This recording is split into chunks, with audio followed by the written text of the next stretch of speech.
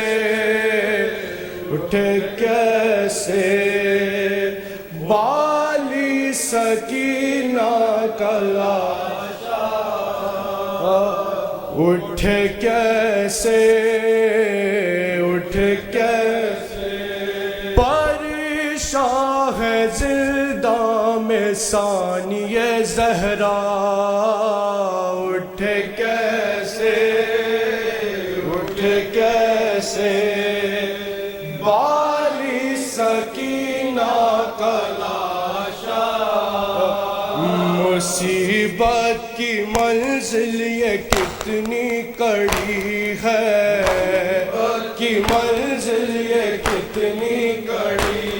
مصیبت کی منزل یہ کتنی کڑی ہے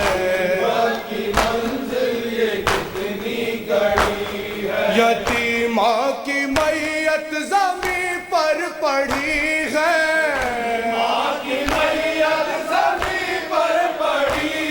یتیمہ کی میت زمین پر پڑی ہے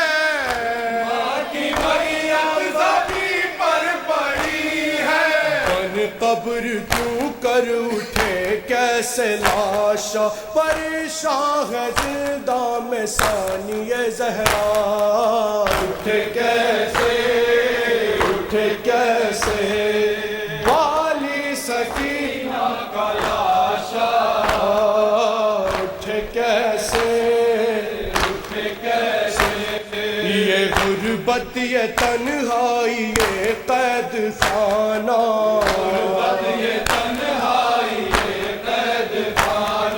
غربت یہ تنہائی یہ قید خانہ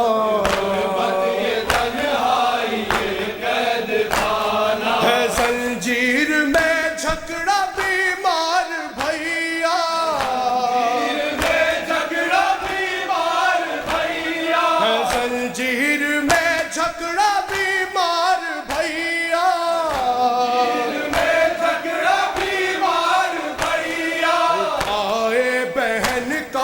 کیسے جنازہ پریشان ہے زندہ میں ثانی زہرا اٹھے کیسے بالی سکینہ کا لاشا اٹھے کیسے مدد کرنے آ جاؤ میرے برادر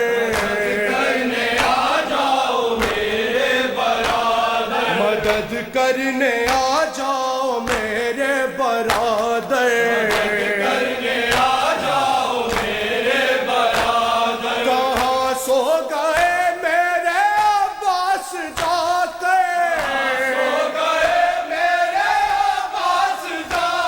کہاں سو گئے میرے عباس جا کر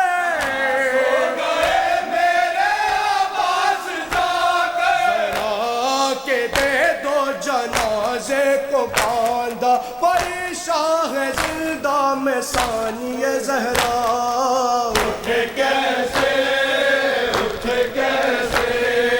بالی سکینہ کا لاشا اٹھے کیسے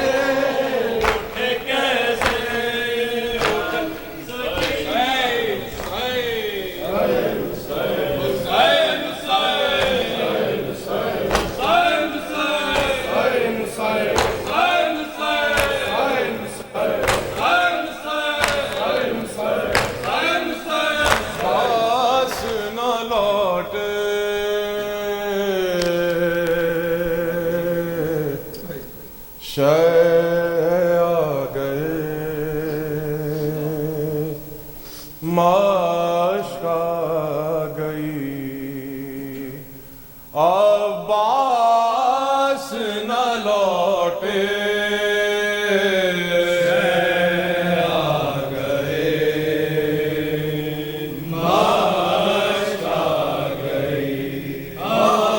عباس نہ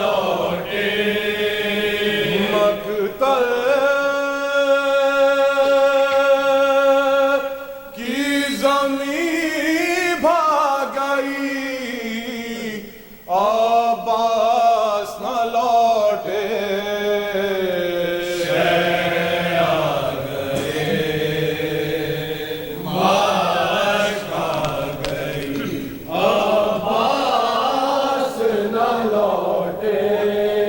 किस शान से मकते पसधा रात आलमदार, किस शान से मकते पसधा रात आलमदार,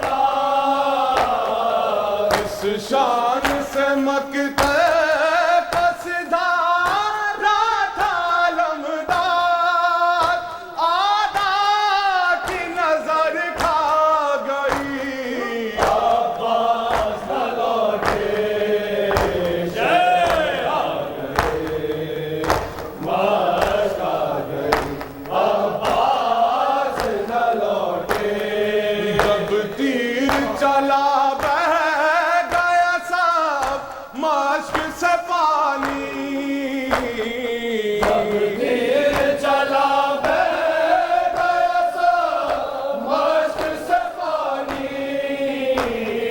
जब तीर चला बह गया सब मश्क से पानी, अब्बास को शर्मा गई, अब्बास न लौटे।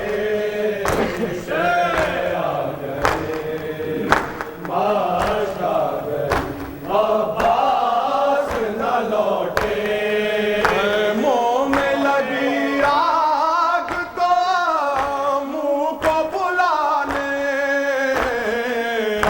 मुंह में लगी आग तो मुंह को बुलाने,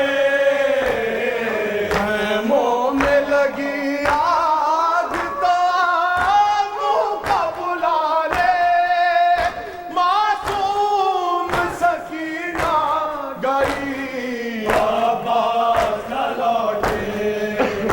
शह आ गए, मस्त आ गई, अब्बास न लौटे। देती रही आवाज पे आवाज सकीना, देती रही आवाज पे आवाज सकीना, देती रही आवाज पे आवाज सकीना, आंखें तो कज़ा गई, अब्बास न लौटे।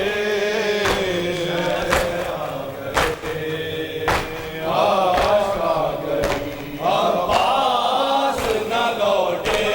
ज़बानों पे अलमदार अलमदार, अब्बास अलमदार, अब्बास अलमदार, अब तक है ज़बानों पे अलमदार अलमदार,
बहुत ज़्यादा